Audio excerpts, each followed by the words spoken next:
Is Paul Bernardo so prolific he killed his own chance at bail? This is Murder Week for October 19th. Turning to old business. Todd Kohlhepp, the man in Kayla Brown's nightmares, is still rotting in prison. His farm has been sold for $500,000. Todd Kohlhepp murdered and raped loads of people in South Carolina and is currently in prison awaiting trial. And police in Wisconsin are looking for Jamie Kloss. A 13-year-old girl that they believe could be in danger. Authorities issued an Amber Alert for Jamie Kloss.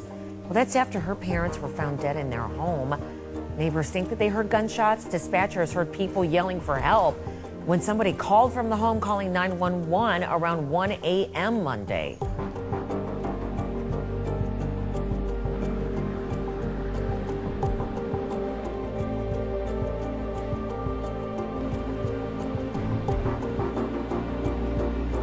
I've been doing this for over 20 years, and it's a crime scene like I've seen before, but it's one you rarely see. It's going to take a toll on our people, and we just find her safe, and it'll seal up some of the wounds that come out of crime scenes like this. But when we can find a 13-year-old girl safe, that's our focus.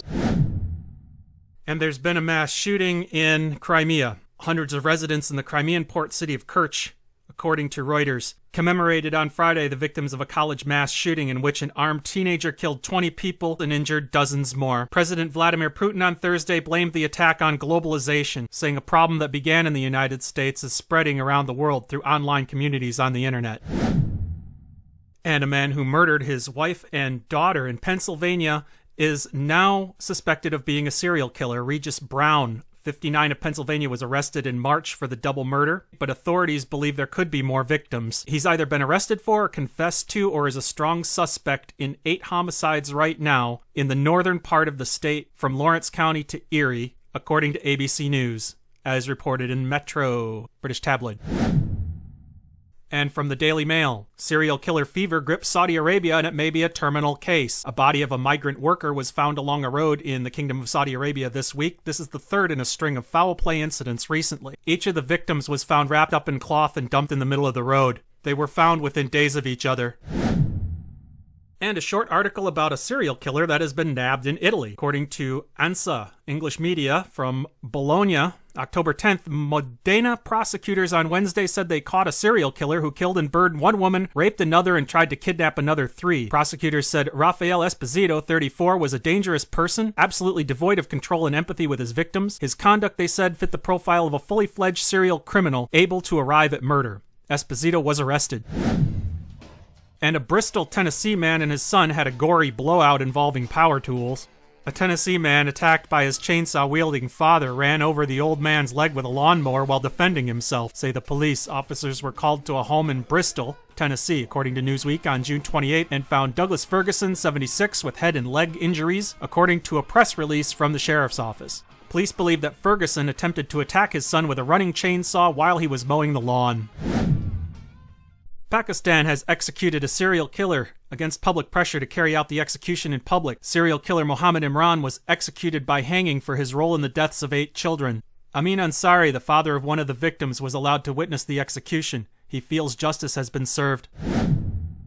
Families of victims of Cleveland serial killer Robert Rembert were in court this week. Rembert pleaded guilty to murdering 4 children. He will be eligible for parole in 30 years. Telling me they don't believe justice was served inside the Cuyahoga County courtroom.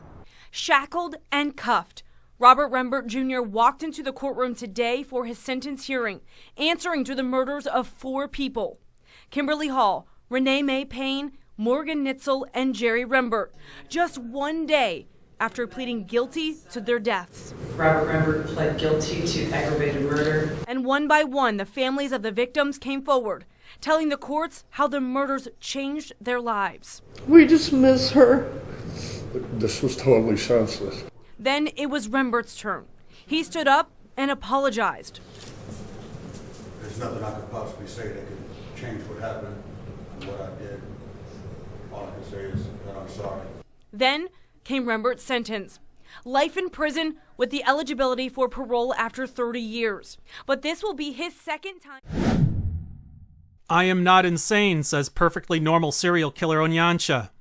He would like a high court in Kenya to release him on bail. He filed an application on Tuesday seeking to be released on bail, claiming that he's not insane as indicated in papers presented before the court. Philip Onyancha hit the headlines mid this year with his gory details of murder he had allegedly committed in and around the city and even as far as Nakuru and central Kenya. But even before the murder trails cool off, Onyancha will already be in jail for a 10-year term. He was jailed for attempted rape and got 10 years for that, while an assault charge earned him 2 years. However, the sentences will run concurrently, meaning he will be in jail for 10 years. The criminal charges of... Finally, Canada's infamous Paul Bernardo is up for parole, having served 25 years of his sentence for being one of Canada's best-known killers, known as the Scarborough Rapist. Oh, what a shame. And in killer-related news, a group of IRL murder kids at an East Tennessee high school are opening up their county's only cold case, the victim of a possible serial killer. The Redhead murders left 7 victims dead and family members with no sense of closure as the case went cold. One of the victims was killed right here in East Tennessee. For these Elizabethton students, sociology was just another class on their schedule. Just need the credit to graduate. It started as a lesson on how to catch a killer, a serial killer with a victim in East Tennessee. We were working on the only cold case murder in our county, and it just happened to be a redheaded girl who was left beside the road. Their teacher, Alex Campbell, later realized it was one of the Redhead murders, a cold case dating back more than 30 years, 7 victims stretching across the Southeast, their voices unheard. Until these teens fought for justice. Then it became personal. It became, we're helping people, we're doing stuff for our community. All by keeping the victims alive with awareness. Last month, the Campbell County victim was identified as Tina Farmer from Indiana. I stand up and just started screaming, yes! And just a couple weeks ago, another victim, SB Black Pilgrim, was identified in Kentucky. It's a good thing for those victims that they never are forgotten. It's their work that earned them a trip to the FBI in Knoxville. Nerve-wracking. Presenting to special agents. Not one of those classes I was able to take when I was in high school. This class may not have cracked the crime, but students kept it alive dozens of years later. Some fake news to report. Snopes is reporting a vigilante pedophile murderer in Macomb County is fake news. We're supposed to be on the lookout for a vigilante serial killer after 3 pedophiles were murdered in the span of a week. That is fake news.